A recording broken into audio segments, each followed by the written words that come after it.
Eu já disse que os anjos, eu falei aqui para os irmãos que os anjos, eles não têm asas, não foi? Falei para os irmãos, na Bíblia, anjo não tem asa. E deixei essa aula aqui bem clara para os irmãos, o que é a confusão toda é que tem classe angelical, tem classe de serafim e classe de querubim. O que está lá em Isaías voando são os saraf. Saraf no hebraico, né, quer dizer seres incandescentes, seres que ardem, seres de fogo. E o que está lá em Isaías 6 são os saraf. Eles voam com 6 asas, né? Com 2 voam, com 2 cobrem o rosto e com 2 cobrem os pés. Por que com 2 cobrem o rosto? Porque quem eles estão adorando, não estão? Quem está adorando não é digno de ser visto. Entenderam? Por isso que eles cobrem o rosto. Quem é digno de ser visto é o ser que está diante deles, está sendo adorado. Por que eles cobrem o rosto? Para não ficar olhando o defeito um do outro. A adoração é isso, não é olhar um para o outro. É adorar o Rei dos Reis e Senhor dos Senhores. Por que eles cobrem os pés? Porque pés fala de santidade. Não adianta querer adorar, se portar como um verdadeiro adorador, todo sujo no pecado. E por que cobre os pés? Porque eles não pisam no que é santo. Por que eles voam? Porque eles não pisam no que é santo. Está entendendo, irmãos? Como a seriedade do que é um adorador. Um dia a gente vai falar só sobre isso aqui, a verdadeira adoração. Tá, irmãos? Porque está acontecendo uma confusão no meio do povo de Deus quando se fala de adoração. Ah, o culto foi fraco. O culto não foi para mim. Como é que eu vou falar que o culto foi fraco se o culto não é meu, se o culto é de Deus? E outro ponto, quem determina o nível do culto não é quem recebe, é quem entrega. Sou eu que determino, irmãos, o nível do culto. Se eu quero um culto forte, eu me derramo. Eu me derramo no altar de Deus, sabe? E o ambiente fica tão gostoso que você não vê nem a hora passar. Você não percebe que as horas passaram. Você não percebe. Então, os anjos não tinham asas. Quem tinham asas eram os saraf, os serafins. Anjo, mensageiro. Anjo quer dizer mensageiro. A Bíblia nunca cita um anjo com asa. Nunca. Nunca citou um anjo com asa. Então, o anjo não tinha asa. Chama essa dúvida aqui dos irmãos. A outra dúvida agora, que paira na cabeça de muitos cristãos, é que os anjos quiseram evangelizar. A Bíblia diz, né, muita gente falava assim, a Bíblia diz que que os anjos queriam evangelizar. Não sei se irmãos já ouviram isso. Mas só que os anjos nunca quiseram evangelizar, irmãos. Sabe por quê? Porque os seres celestiais, os anjos, estão às ordens do Senhor. E eles sabem do seu papel. Eles sabem que o que vai direcionar a missão deles é aquilo que Deus mandar eles fazerem. Quer ver um exemplo? Vai lá e leva alimento para Jesus depois da tentação no deserto. Vai lá e leva alimento para Jesus. Ó, os anjos estão à mercê da direção de Deus e não da sua própria direção. Ah, eu quero. Anjo não tem vontade própria. Anjos estão guiados por... E é um grande exemplo para a gente, sabe por quê? Anjo tem livre-arbítrio? Sim, tem. Vou explicar por que tem livre-arbítrio. A Bíblia diz que quando o diabo caiu, uma terça parte dos anjos também vieram com ele, não vieram? Então eles escolheram ficar ou não com Deus.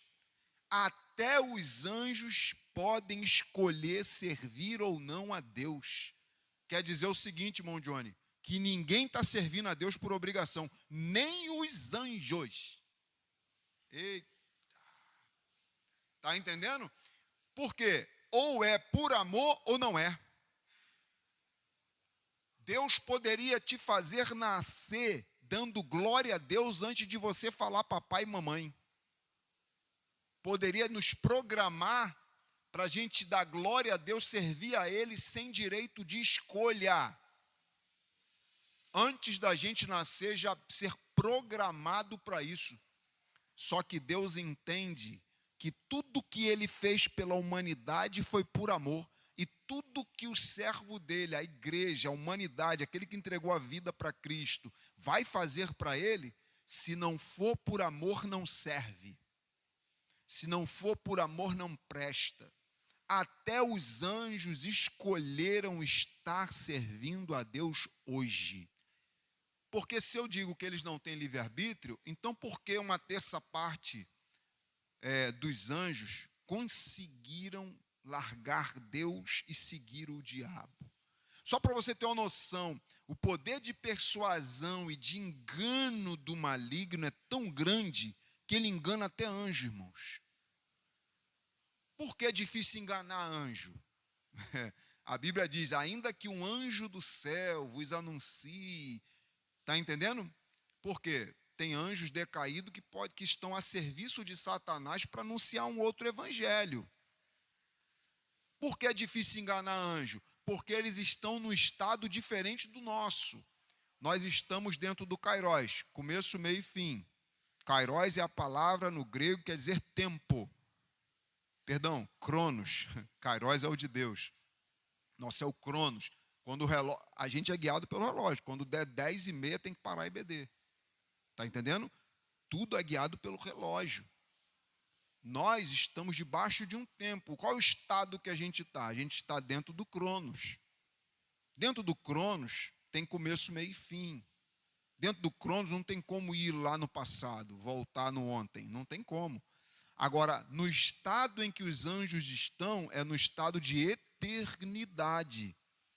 No estado de eternidade, quer dizer o seguinte, lá não tem pecado. Para onde a gente está indo? Não é para o terceiro céu, não é para o paraíso, que Paulo falou em 1 Coríntios capítulo 12? Então, lá é um estado de eternidade. Estado de eternidade não tem pecado. Por que não tem perdão para o diabo? Porque ele pecou num estado de eternidade. Ele conseguiu pecar estando ao lado de Deus, estando no estado onde Deus está, que é a eternidade. Você e eu pecamos dentro desse estado chamado cronos, chamado tempo. Dentro desse sistema corrompido, ele conseguiu contrair o pecado estando com Deus. É diferente, não é totalmente diferente, só que no estado de eternidade ele conseguiu enganar os anjos no estado de eternidade. Agora pasmem, eles eram anjos e se transformaram em demônios, não é verdade? Então, anote aí, anote essa aqui. Não brinque com o pecado, porque ele transforma anjos em demônios. Está entendendo? O poder destrutivo do pecado é tão avassalador que ele tem o poder de transformar anjos em demônios.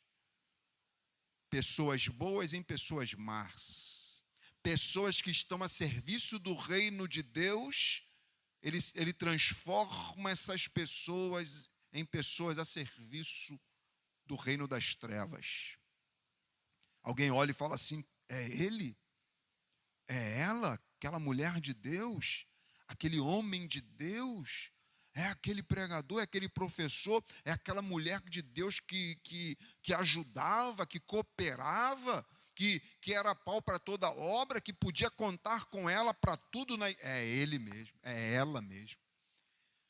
Está desfigurado, está desfigurada.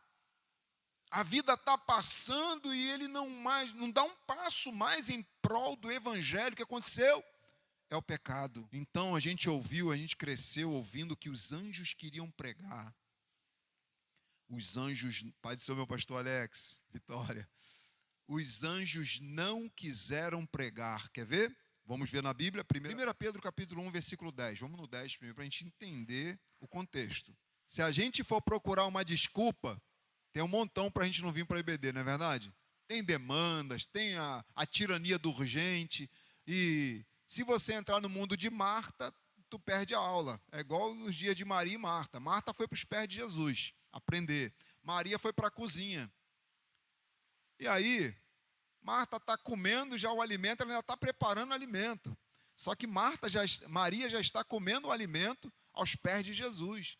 Aí Marta, se preocupando que ninguém elogia a comida dela, falou: Jesus, não te importa que eu esteja trabalhando aqui e Maria não me ajuda? Aí Jesus falou: fica tranquila, para com essa correria. E falou que ela estava afadigada, estressada e ansiosa. Ainda tomou um puxão de orelha de Jesus ainda. Aí Jesus falou: Maria escolheu a melhor parte, porque enquanto ela está preparando o alimento, Maria já está comendo o alimento que vem do alto, o alimento que vem do céu. Enquanto, tem que falar isso aqui, Marta está preocupada em alimentar o corpo, mas Maria está preocupada em alimentar a alma. Maria entende que a prioridade primeiro não é abrir celular, é abrir a Bíblia. Ih, rapaz, vai dar problema, hein? Está entendendo, irmãos? Maria entende que buscar o reino de Deus deve ser e tem que ser prioridade. Por quê? Porque se não tiver estrutura aqui, qualquer coisa me vence. Se a minha estrutura espiritual não estiver nutrida daquilo que vem do alto, qualquer coisa me estressa e me tira da presença de Deus. Posso resumir? Eu sei quem eu sou sem a unção do Espírito Santo. Você sabe quem é você sem Deus? Você sabe quem é você sem Jesus? É igual cortar unha. Se não cortar, cresce. Se não se aproximar de Deus, os pecados começam a crescer. O eu começa a falar. A sua estrutura espiritual é o que te mantém de pé, não é a estrutura física. Epa! Você está achando que você veio aqui hoje porque você está saudável fisicamente, né? Não, porque você está saudável espiritualmente. O que te traz para a presença, o que te mantém de pé, é a estrutura que você está construindo com Deus, que é a estrutura espiritual. Amém? Acharam aí o texto? Que os anjos queriam pregar o evangelho. Já ouviram, pastor? Ouvimos muito isso. Irmão, a gente tem que pregar. Os anjos queriam pregar o evangelho. Os anjos não queriam pregar o evangelho. 1 Pedro 1,10. Da qual salvação, está falando de salvação, inquiriram e trataram diligentemente os profetas, que profetizaram da graça que vos foi dada. Quem está dizendo? A salvação não é coisa de hoje. É coisa que nasceu no coração de Deus desde a fundação do mundo. E os profetas vieram trabalhando isso, essa ideia, que um dia Deus levantaria um redentor. Amém? Indagando que tempo ou que ocasião de tempo o Espírito de Cristo que estava neles iniciava anteriormente testificando os sofrimentos que a glória havia de vir. E a glória que se lhe havia de seguir, ou seja, os profetas profetizaram sobre a salvação, mas eles não sabiam, não tinham acesso quando isso iria acontecer. Amém? Porque a missão deles era profetizar, mas o dia que isso aconteceria, quando Cristo viria salvar, eles não sabiam. É igual a volta de Cristo. A segunda vinda de Cristo, ninguém sabe. A gente profetiza, a palavra profetiza, a gente crê, mas a gente não sabe. Eles também não sabiam, mas o fato deles não saberem não os afastou da presença de Deus. Porque eles entendiam, a gente não sabe o dia, mas a gente sabe de uma coisa, a gente tem que estar de pé. Eu não sei o dia que Jesus vem, mas eu sei de uma coisa, a minha vida tem que estar no altar. A minha vida tem que estar na presença do Senhor. O fato de eu não saber e não entender algumas coisas não é motivo para eu me afastar dos caminhos do Senhor. Amém? Por quê? Porque o mais importante eu já sei. Eu sei que Ele vem. Eu sei que Ele está comigo. Eu sei que Ele está aqui. Eu sei que Ele cuida de mim. Então aquilo que eu não entendo, eu descanso em Deus e entrego na mão dEle. Estão entendendo, irmãos? É isso que os profetas faziam. Não sei que dia Jesus vem. Não sei quando o Machia, que no hebraico é Marchia, né? No hebraico quer dizer ungido, não sei quando o ungido vem, Yeshua HaMashiach, que era Jesus ou Messias. Eu não sei quando ele vem. Porque Jesus não era chamado de Jesus, era chamado de Machia, ou ungido. Quando é que o ungido vai vir? Eles não sabiam, mas eles sabiam de uma coisa. Isso não é motivo para a gente se desviar. Isso não é motivo para eu me afastar. Porque até quando eu não estou entendendo, Deus está no controle, ó. Está entendendo, irmãos? Até quando eu não compreendo as coisas que estão vindo sobre mim, isso não é desculpa para eu dizer, Deus perdeu o controle da situação. Se Deus governa o universo, não pode governar uma vida? Não pode governar a sua vida? Se Deus não perde o controle da história, vai perder o controle da sua história? Não. Não perde o controle. Enquanto a minha vida estiver na mão de Deus, eu só descanso. Peço força a Deus para enfrentar as batalhas. Porque não é pelo fato de eu ter Deus na minha vida que a tempestade não vai me assolar. Então quer dizer que ser cristão agora é ser protegido de uma redoma de vidro. Esse é um outro evangelho, ok? Não é o evangelho de Jesus Cristo. A minha guerra aqui contra o inferno é pregar o evangelho de Jesus Cristo nessa igreja. Não só minha, a guerra não, é guerra nossa. É guerra nossa. Amém? É a gente lutar contra um montão de coisa, de heresia que quer entrar dentro da igreja todos os dias. Montão de cultura, de costumes, de mundanismo que quer entrar dentro da igreja. E não é só dentro da igreja não, está dentro da sua casa também. Quer entrar dentro da sua casa, dentro da sua família. Você tem que ser a peneira de Deus para deixar passar só o que edifica. Tem hora que tem que mudar de canal mesmo. Tem hora que tem que passar, ignorar aquela imagem no celular, aquela informação. Tem hora. É isso aí. É guerra. É o Espírito Santo que faz você discernir o que vem para te matar, o que vem para te destruir. Ó, aqui. Versículo 12. Aos quais foi revelado que, não para si mesmos, mas para nós, eles ministravam essas coisas que agora vos foram anunciadas por aqueles que, pelo Espírito Santo, enviado do céu, vos pregaram o Evangelho, para as quais coisas os anjos desejam bem atentar. Aqui não está dizendo que os anjos desejam pregar. Está escrito isso aqui, irmãos? A não ser na tua versão, tá? Eu não sei na versão dos irmãos. Mas na minha versão não está escrito pregar. Está escrito atentar. Ok? Ou seja, a salvação é algo tão profundo, que revela tanto o amor de Deus, que os anjos estão interessados em entender sobre a salvação e não pregar o evangelho. Por que os anjos não estão interessados em pregar o evangelho? Primeiro ponto, porque eles não têm vontade própria. Eles estão à disposição de Deus e eles não vão confrontar a vontade de Deus. Segundo, Jesus não veio salvar anjo. Jesus veio salvar o Hamilton, veio salvar o Ed, o Carlos, a Selena, a Stephanie, a igreja. Está entendendo, irmãos? Então, se Jesus não veio, a Bíblia diz que Deus amou o mundo de tal maneira que deu o seu filho. O propósito foi salvar quem? O mundo, e não os anjos. Se os anjos não são objetos de salvação, como é que eles vão falar? Aceita Jesus, porque ele também me salvou. Não, não. Não aconteceu isso com os anjos. Está entendendo, irmãos? Então os anjos, pode jogar esse mito por terra, que a gente crescemos ouvindo isso. Os anjos não desejaram pregar, eles desejaram atentar. Quando o assunto era salvação, eles deram importância a esse assunto. O homem não deu importância, muitos homens não deram importância, mas os anjos deram importância à salvação. Amém?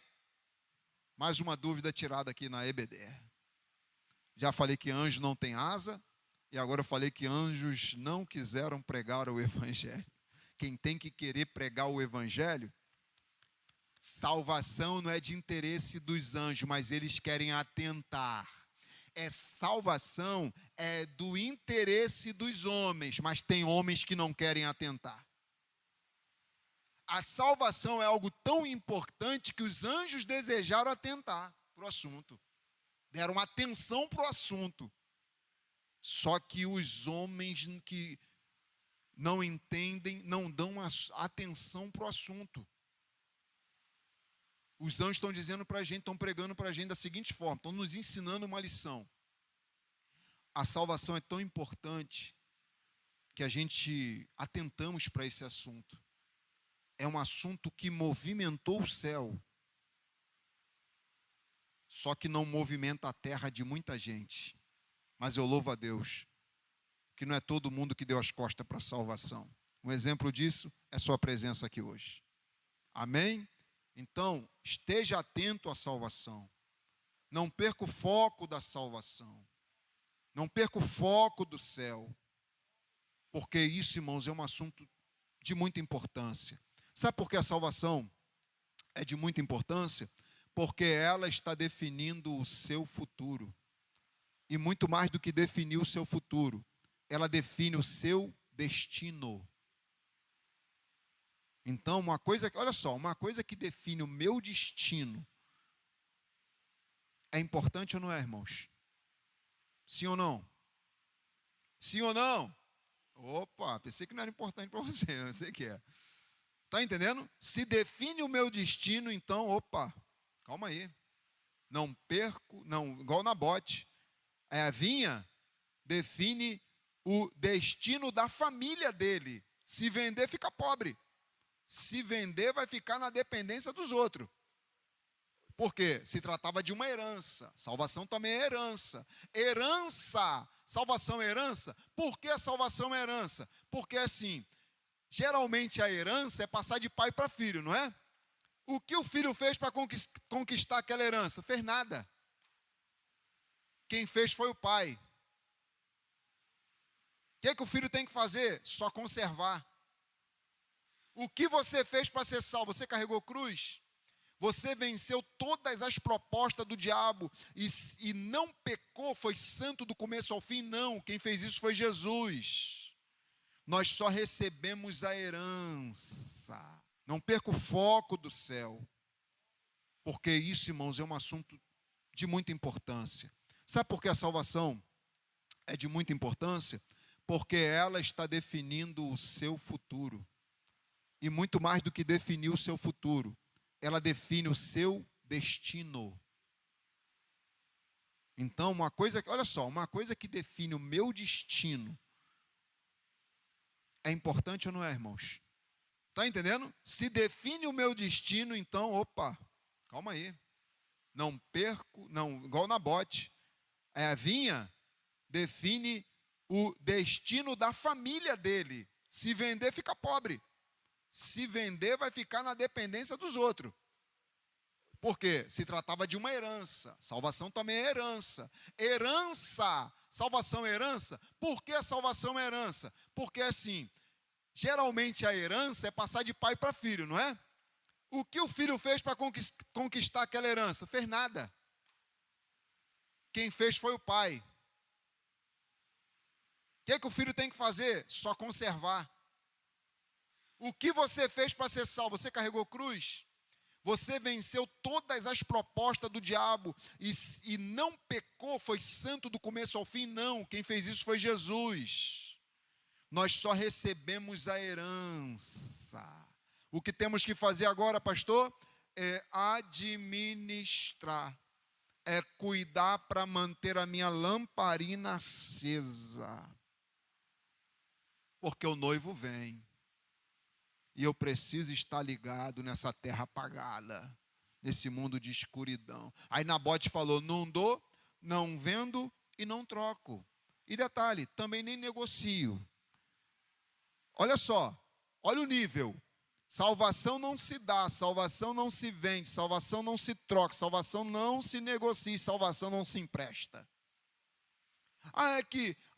a minha lamparina está se apagando. Tem como tirar do teu azeite e dar para o meu? Não, é que salvação é individual. Salvação é individual. Não tem como eu salvar a Leila, por mais que eu a ame. Não tem como salvar o Willy Caio, por mais que eu os ame. Falando nisso, eles faltaram EBD hoje, né? Depois a gente conversa. Não tem como. Não tem como. Por mais que eu os ame. Mas salvação, né, pastor? Está lá, Romanos 14, 12. Cada um dará conta de si mesmo a Deus naquele grande dia. Romanos 14, 12. Então é individual, não compartilha.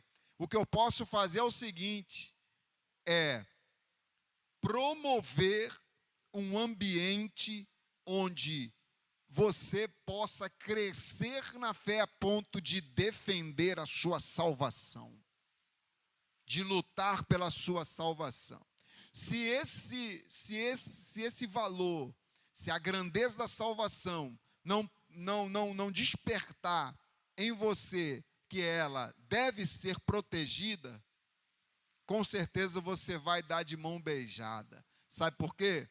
Porque quando um ouro cai na mão de quem não conhece, vende ele como bijuteria.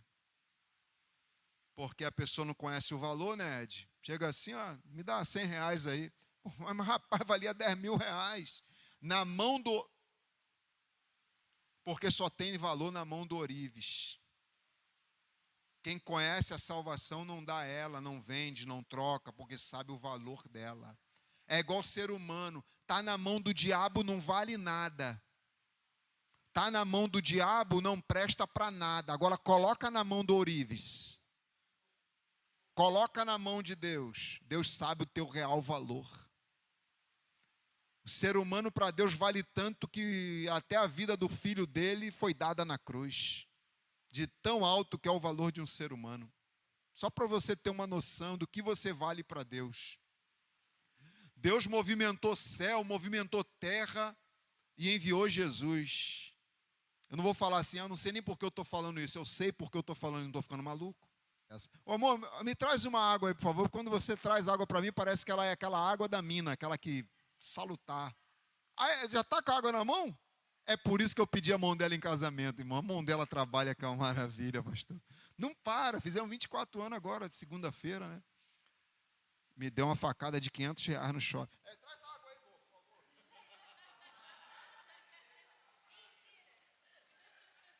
Quando Jesus falou, vão e se mostrem ao sacerdote. Quem era judeu tinha que vir correndo para a Judéia, sair do leprosário e se apresentar ao sacerdote em Moriá, em Jerusalém. Tá? E quem era samaritano de Samaria tinha que correr e se apresentar ao sacerdote no Monte Gerizim. Por quê? Os samaritanos acreditavam que Deus tinha que ser adorado no Monte Gerizim. E os judeus acreditavam que Deus tinha que ser adorado no templo em Jerusalém. Monte Gerizim tinha um templo também, tinha sacerdote, tinha tudo. Só que a briga, né, dos dois, de samaritano e judeu, impedia que eles adorassem no mesmo local. E aí Jesus disse, vai e mostrem ao sacerdote.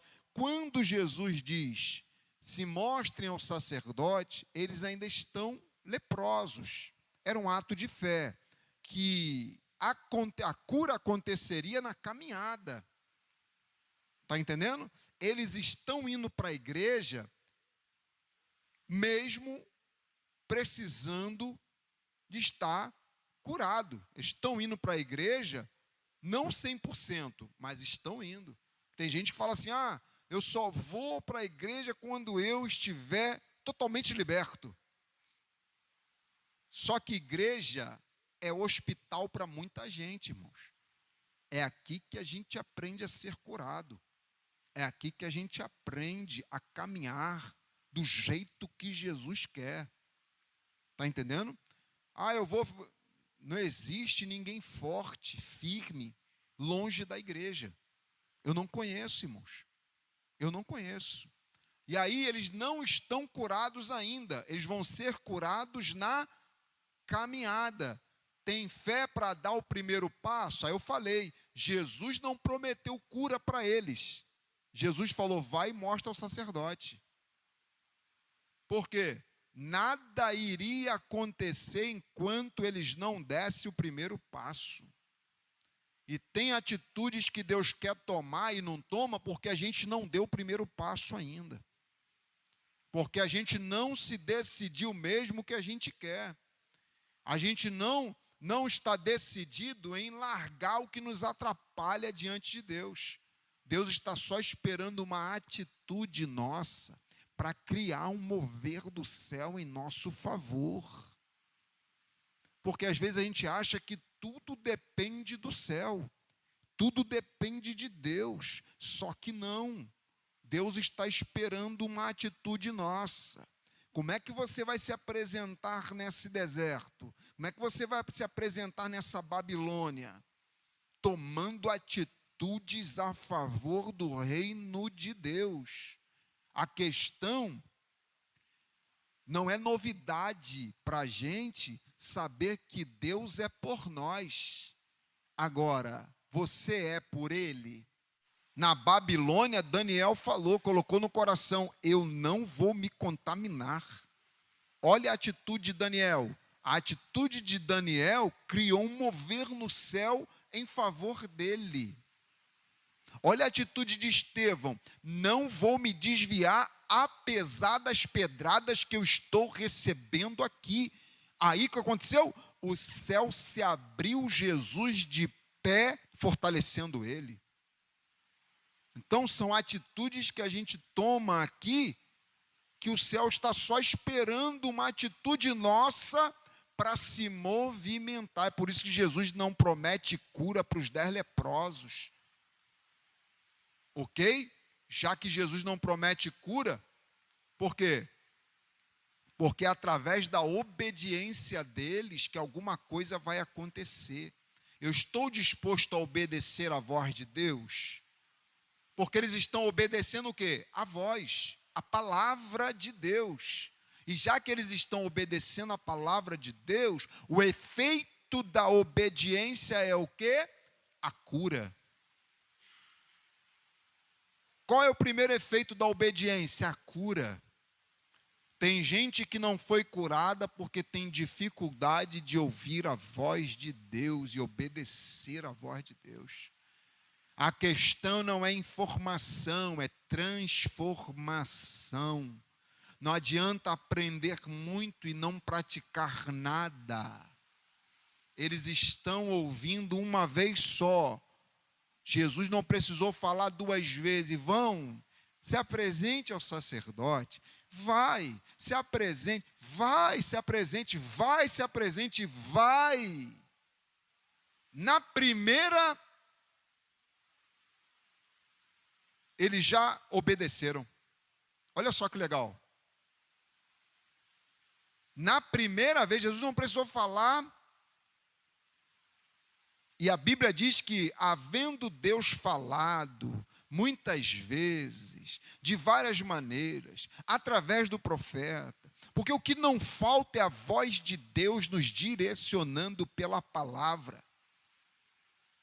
E a minha oração é que Deus não tenha que falar muito para você obedecer. Noé só ouviu a voz de Deus 2 vezes.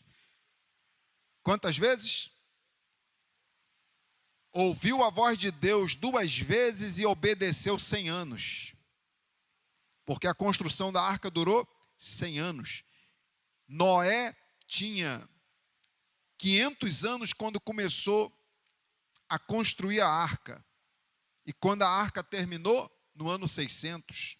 100 anos Noé obedeceu a voz de Deus, que ele ouviu só 2 vezes.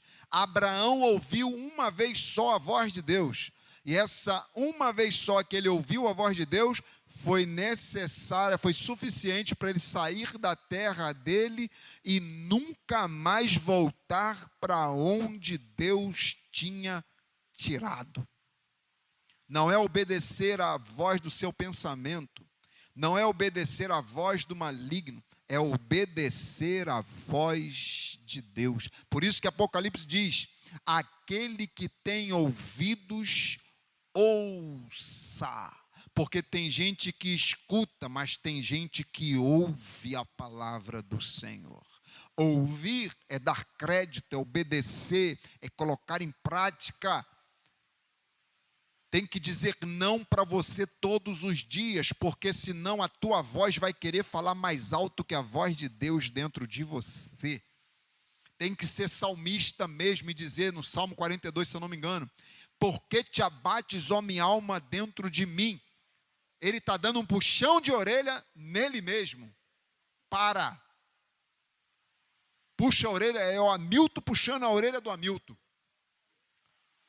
É eu me corrigindo, é eu me autoavaliando. Porque senão, o meu eu vai querer falar mais alto que a voz de Deus dentro de mim e vai dar problema. Aí Jesus disse, outra lição, Jesus disse: vão e se mostrem a quem? O sacerdote. Todos eles obedeceram, só que alguns obedeceram pela metade.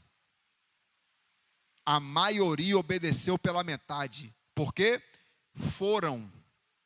Tiveram fé para obedecer Jesus até um determinado ponto, mas não tinham fé para ir até o final, porque eles entenderam que Jesus, pega isso aqui, eles entenderam, os 9 entenderam que Jesus é o gênio da lâmpada mágica, irmão Wander, que eu só procuro quando eu preciso.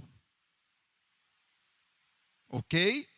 Eles entenderam que Jesus é assunto para se preocupar quando a corda está no pescoço. Eles entenderam isso aqui, não. Quando a necessidade bater, a gente procura Jesus. Só nessa atitude está revelado que o coração deles não estão em Jesus. Quem busca Jesus só por causa das necessidades está revelando o grau de intimidade que ele tem com Deus. É zero. Quer ver? O que o filho... acho que eu vou até sentar para falar isso aqui. Não, vou falar em pé mesmo. O que o filho pródigo fez antes de sair de casa? Dá-me a herança, a minha parte, que a mim pertence. Você sabe que isso era uma afronta, né, pastor Alex? Pedir a herança de um pai enquanto ele estava vivo. Quando o pai morre, não existe herança de pessoa viva. Só quando os pais morrem. É tipo assim, ó, para mim você morreu. Acabou meu relacionamento contigo. Aí, isso é coisa, a moral é essa aqui, ó. Isso é coisa que um filho pede para o seu pai? Não, é uma afronta. Então, pelo pedido dele para o pai, está revelado o que está no coração dele. Está entendendo? O pedido que você faz para Deus revela quem é você. Se o seu pedido é só coisas materiais, está explicado que você é um homem carnal, material, materialista e não espiritual. O pedido que, eu quero casa. Quem pede só casa, carro, riqueza para Deus, está revelando que ele não se parece com seu pai. Dependendo do seu pedido ou os desejos do teu coração, está revelado quem você é. Isso é coisa de se pedir a Deus? É tipo assim. Está entendendo, irmãos? Não é porque eu estou na presença dos irmãos, não.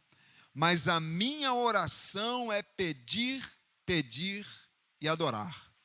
E o pedido que eu faço para Deus é sempre coisas espirituais, irmãos. Sem brincadeira. Eu intercedo pelas causas impossíveis, intercedo pela família, mas para mim mesmo, para eu não peço nada material. Olha para as aves do céu, Jesus falou. O seu pai sabe qual é as suas necessidades. O que você tem que pedir é para Ele nutrir a sua alma, a sua comunhão com Ele.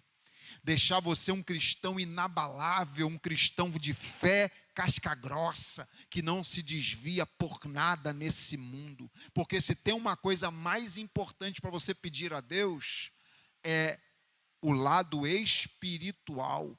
É o pedido espiritual, é para você nunca se afastar da presença dEle.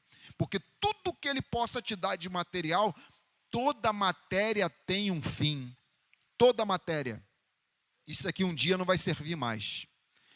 Toda matéria tem um final. É por isso que a gente vai subir num corpo transformado. Porque essa matéria tem um final. Essa camisa um dia não vai servir mais. Esse corpo aqui um dia também vai chegar ao fim dele. É por isso que subimos num corpo transformado. Porque esse aqui tem um final. Toda matéria tem um final. E se toda matéria tem um final, por que eu vou me prender naquilo que tem final? Eu tenho que me prender naquilo que não tem fim. A presença de Deus, a nova Jerusalém. Estar com Jesus no céu é para sempre. Então eu tenho que me ater ao quê? Senhor, tu conheces minhas necessidades, mas o que eu quero mesmo é mais de ti e menos de mim. O que eu quero mesmo é ser cheio da sua presença. Senhor, o que eu quero mesmo é aprender a sua palavra. O salmista disse: o meu coração anela pelo Deus vivo.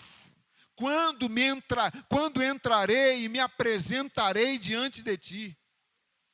O que eu quero mesmo é Deus. O que eu quero mesmo é encher minha lamparina de azeite. O que eu quero mesmo é ser um vaso na mão do oleiro e deixar que Ele me dê a forma, o formato que Ele quer e não o formato que eu quero para mim. Então, dependendo do que você tem pedido a Deus, revela se você é espiritual ou não. Amém? E eles vão se mostrar ao sacerdote. 9 não voltam para agradecer, porque para eles Jesus é alguém para ser procurado no dia das emergências. Por que eles não voltam? Porque o aval do homem para eles é o suficiente. Para eles, se o sacerdote falar assim, ó, tá limpo, tá limpo. Se o sacerdote olhasse para ele e falar, tá sujo, tá sujo. Porque o aval do homem, a aprovação do homem para eles, para os 9, já era o bastante. Se o homem falasse, você é uma bênção,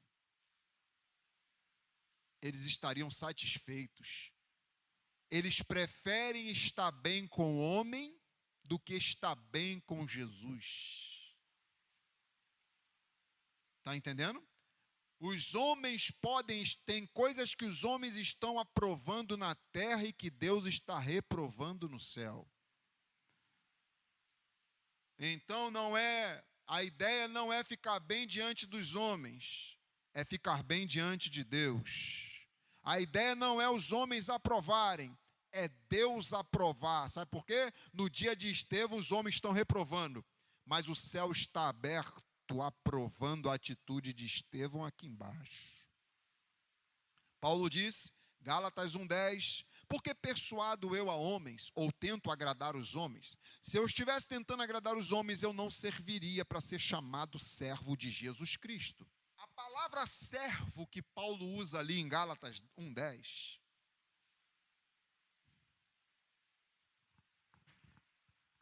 estou igual Salomão, sabedoria para resolver um problema rápido. É a pregação de hoje à noite. Não vou nem falar nada. Ó, Gálatas. Aqui o professor, irmãos, se gasta, tá? Não economizo conhecimento, não. Se eu souber, eu falo. Se eu não souber, eu falo que não sei. É simples, é rápido. Não é demérito nenhum você falar que não consegue, tá? Não é demérito nenhum você falar que não sabe. Porque quando você abre o coração diante de Deus e Ele percebe a sinceridade dentro de você, Ele derrama aquilo que você não tem e faz você ser aquilo que você sempre sonhou em ser, uma bênção nas mãos do Senhor. Doulos Doulos. Doulos é o grego, da palavra servo. No Antigo Testamento, toda pessoa, sem exceção, que falava assim, ó, eu amo meu Senhor. Todo escravo que falasse assim, ó, eu amo meu Senhor. O Senhor dele, o dono dele, pegava, furava a orelha dele e ele passava a ser um escravo de orelha furada. Pastor, não acredito. Deixa eu ver se eu acho para você. Êxodo 21, 5 e 6. Olha lá. Mas, Êxodo 21, 5. Mas, se aquele servo ou aquele escravo expressamente disser, eu amo a meu Senhor, eu amo a minha mulher e amo os meus filhos, e não quero sair forro, então seu senhor o levará aos juízes e o fará chegar à porta ou ao postigo, e seu senhor lhe furará a orelha com uma sovelha, e o servirá, esse servo o servirá para sempre. Por isso que Paulo está falando, eu sou um servo de Jesus Cristo. Sabe por quê? Porque no Antigo Testamento, se o Senhor fosse uma pessoa boa, o servo queria ficar com ele para sempre, mesmo tendo já pago o tempo de escravidão dele. Ele tinha o direito de ir embora, mas se ele declarasse, eu amo o meu Senhor, amo a minha família. Olha que isso aqui é pregação para a família, hein? Porque é amando a Deus que se ama a família. Amém? Se nutra de Deus para ter o que dar para a família. Senão você não vai ter o que dar para a tua família se você não se abastecer de Deus. Tá? Eu amo meu Senhor e amo a minha família. O Senhor dele pegava ele e falava, então tudo bem, vamos perante o juiz, a gente passa, assina os documentos, o juiz vai ser testemunha, eu furo a tua orelha. Ele tinha direito de ser livre, mas escolhia ficar aos cuidados do seu Senhor. Por isso que Paulo está dizendo, eu sou um servo de Jesus Cristo. Paulo não apresentava as credenciais dele de apóstolo. Para a igreja de Filipenses, ele disse assim, ó, Paulo e Timóteo, servos de Jesus Cristo. Quem eram os servos? Existiam 3 classes de escravos. Os servos, não é escravidão igual a gente conhece aqui, não. O contexto de escravidão aqui é um serviçal. Não era pessoas que eram chicoteadas, igual na época dos negros no Brasil. Não, não é esse contexto de escravidão que a Bíblia fala. Existiam os servos, os escravos e os trabalhadores. 1, 2, 3. Os servos eram aqueles que estavam dentro da casa do Senhor. Eram aqueles que trabalhavam dentro de casa. Por isso que Paulo está dizendo, eu sou servo. Eu estou dentro da casa. Eu estou dentro da presença. Ele tem o direito de viver como ele quer, mas escolheu ficar aos cuidados do seu Senhor. Porque Paulo entende que a verdadeira liberdade não é fazer o que quer, é fazer o que Deus diz na palavra. Se você faz o que quer, você se torna prisioneiro da sua vontade. Mas se você faz o que Deus quer, você está sendo controlado e guiado por Deus e não pelos seus sentimentos e pela sua vontade. Paulo disse, eu estou em casa, estou na presença e não saio. Escravos eram aqueles que trabalhavam do lado de fora num serviço mais pesado. E trabalhadores eram aqueles do freelance. Lembra da parábola dos trabalhadores da vinha? Que o Senhor saiu selecionando pessoas para trabalhar às 6, às 9, às 12, às 15 e às 17 horas, que eram os trabalhadores da hora 1/10. 1/10, né? Que é às 17 horas. Aí alguém falou, na hora de pagar, quem começou trabalhando recebeu um exemplo, 100. Os segundos receberam 100, os últimos também que trabalharam pouco receberam a mesma coisa. E a moral da parábola é dizer o seguinte, não importa quem chegou primeiro no reino ou quem chegou agora perto da vinda do Senhor, o pagamento é igual para todo mundo. O que é o pagamento? A salvação da sua alma. Teve gente que vai aceitar Jesus hoje e Jesus vai voltar amanhã para buscar a igreja, ele vai receber a mesma salvação que eu e você. Quando ele disse trabalhadores, era o quê? Freelance, viu? Pegou gente para trabalhar 6, saiu na rua agenciando pessoas para trabalhar 9, meio-dia. Trabalhadores eram freelance, que via o Senhor em vez em quando. Agora você vai entender porque o filho pródigo disse, faça de mim como um dos teus trabalhadores. É o filho pródigo falando, eu quero voltar. Eu sei que não dá para ficar perto. Eu sei que não vai dar para ficar dentro. Mas deixa eu te ver pelo menos em vez em quando, meu pai. Que isso? Você está aí? Está entendendo? Por isso que ele diz, nem que eu te veja em vez em quando. Mas eu não quero voltar mais para o mundo. Amém? E sabe por que ele foi cuidar de porcos? Porcos para os judeus são todo aquele povo que não serve a Deus. E já que ele começou a andar com quem não servia a Deus, ele desejou comer o quê? As alfarrobas, bolotas de porco. Porque quando eu estou andando com quem não serve a Deus e não influencio, sou influenciado, eu perco o desejo da palavra e começo a querer me alimentar daquilo que não me edifica. Comida de porco não serve para você, porque você tem o maná, o alimento que desceu do céu. Amém? Quem é filho não se alimenta de comida de porco, se alimenta do pão vivo que desceu do céu. Amém? E aí, por isso que Paulo disse, eu sou servo, doulos, servo de Jesus Cristo. Porque para Paulo o que vale é o aval de Jesus Cristo. Para esses homens que não voltaram, o aval dos homens já serve. E você está pregando bem, e você é uma bênção. Pronto, o que ele quer é agradar homens.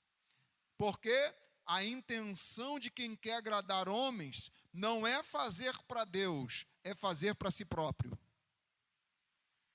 Não é fazer para Deus, é fazer para as pessoas. Então, irmãos, o homem pode estar reprovando suas atitudes aqui. O importante é Deus estar aprovando. Os homens podem olhar e falar, poxa, num domingo como esse, EBD, você vai para a igreja?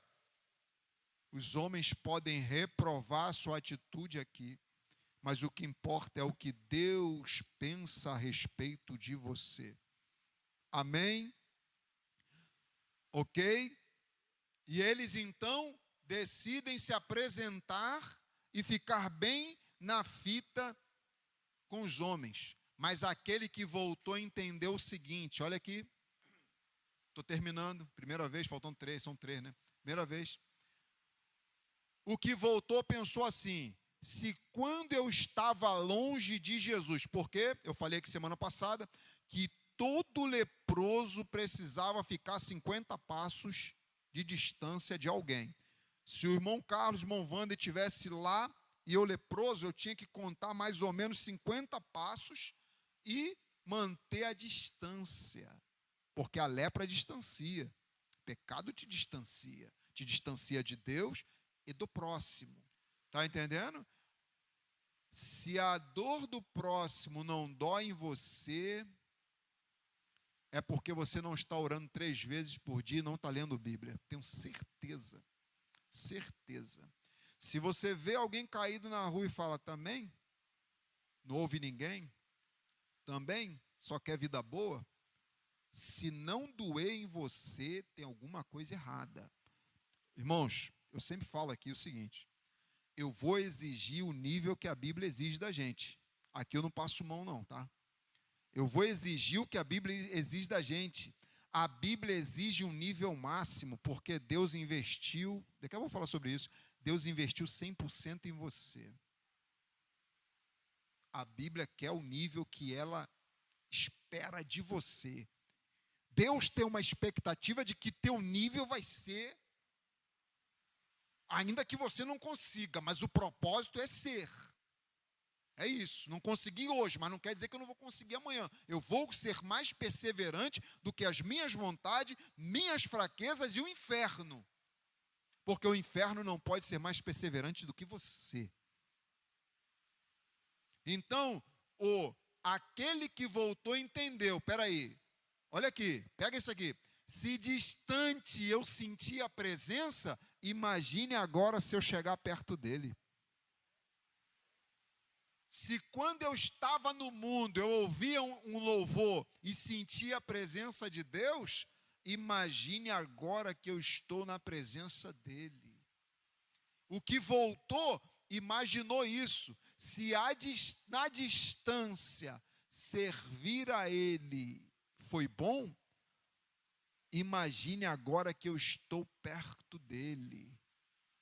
Para os outros, servir à distância, servia, prestava. Só que, para o que voltou, não. O negócio aqui não é raso.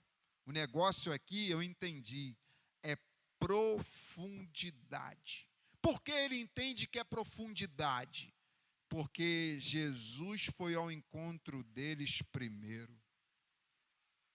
Então, se Jesus buscou eles num leprosário, agora depois de curado, só depende de mim agora para buscar ele, porque ele me buscou primeiro.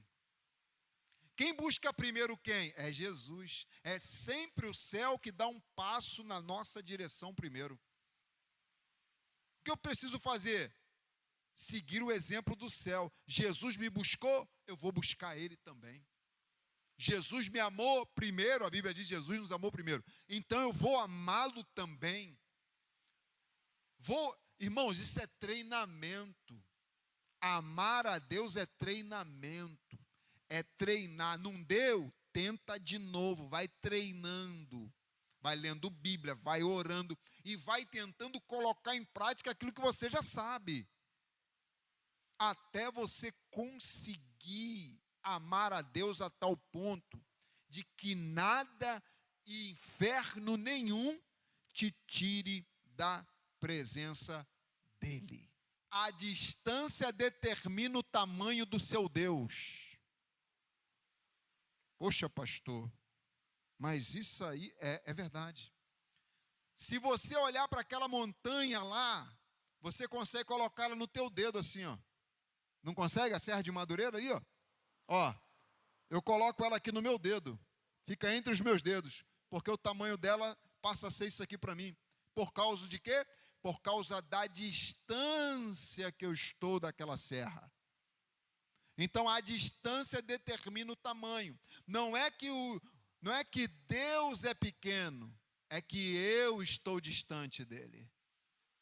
Está entendendo? E a gente tem uma tendência, que a gente tem que vencer, tá? É uma tendência, mas tem que ser vencida, de se aproximar mais do problema do que de Deus. Porque os problemas crescem. É porque eu me atrelo mais ao problema do que a Deus. E toda vez que eu me aproximo mais do problema, ele vai crescendo na minha vida. Então, o que está grande na minha vida, pastor? Aquilo que você está perto. Eita! Se você está perto do problema, realmente ele é grande. Se você se aproximar mais do mundo, ele vai crescendo e as coisas de Deus, os valores de Deus vão diminuindo para você. Por quê? Se aproximei demais do mundo. E o mundo passa a ser atrativo. Por que Golias não é grande diante de Davi? Porque Davi não está perto de Golias, Davi está perto de Deus. Por que o Egito não atraiu Moisés, não atraiu mais Moisés? Porque ele conseguiu dar as costas para o Egito e se voltar para Deus. E o que está grande na tua vida, Moisés, é Deus, porque eu estou indo na direção de Deus. E o Egito vai ficando pequeno demais, de maneira que você olha, o diabo chama, você não vai mais. Por quê? Porque está pequeno. Quem está grande? Os valores eternos e a presença do Espírito Santo de Deus na minha vida. Grande na sua vida é aquilo que você se aproxima. Está grande é porque você está perto demais. Você está mais perto de Fátima Bernardes, o encontro com Fátima Bernardes, do que a Bíblia. Por isso que a Bíblia não está sendo atrativa para você. É por quê, pastor? Porque você está mais próximo de Big Brother.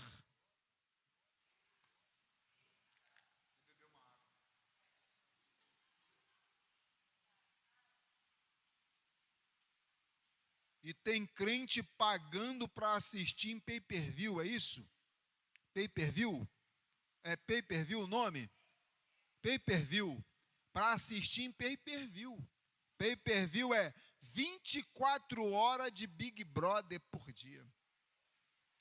Deus vai sumir da sua vida. Irmãos, Deus vai ficar tão pequeno até o ponto de sumir.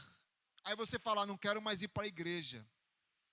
Não quero mais ler Bíblia, não quero mais orar, porque grande na sua vida é aquilo que você está perto.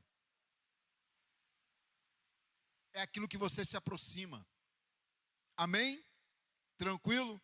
Está doendo, mas cura, tanto em mim quanto em vocês. Eu falei aqui alguns exemplos, mas seja lá o que você estiver se aproximando, que está deixando Deus pequeno na sua vida, sai de perto disso aí, em nome de Jesus. Se isso aí que você está se aproximando, está deixando Deus pequeno, está tirando o seu prazer das coisas de Deus, se afaste em nome de Jesus, porque Jesus está perguntando o que perguntou para aquele que voltou. A pergunta, irmão Carlos, já até fechei aqui. Já até fechei. A pergunta que Jesus fez foi essa aqui, não foram curados, isso aqui é para a gente encerrar. Não foram curados, falei 2 vezes que a gente vai encerrar, falta uma. Não foram curados. 10. Onde estão os outros 9? Irmão, Jesus não perguntou porque não sabia. Jesus perguntou para nos ensinar a lição. Aí, como é que eu, que voltei, vou prestar conta por quem não voltou? Eita, irmão Wander, agora pegou, hein? Como é que eu que voltei vou prestar conta por quem não voltou para agradecer? Se a salvação é individual. Então quer dizer que Jesus investiu 100% porque ele curou 10 e só colheu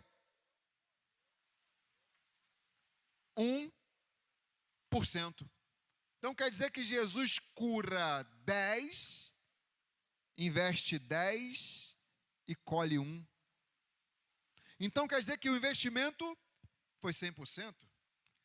Então eu aprendo que não foi falta de investimento. Ai, meu pai amado, vai dar problema. Já estou até vendo. Então não foi falta de investimento. O pastor investiu, tinha EBD, mas tu não vinha. O pastor criou eventos na igreja, mas o cara não veio, ela não veio. Não foi falta de investimento, foi falta de interesse, falta de vontade. Então o que Jesus não quer? Investir em você e não colher o investimento que ele fez em você. A questão é, muito importante isso aqui, irmãos.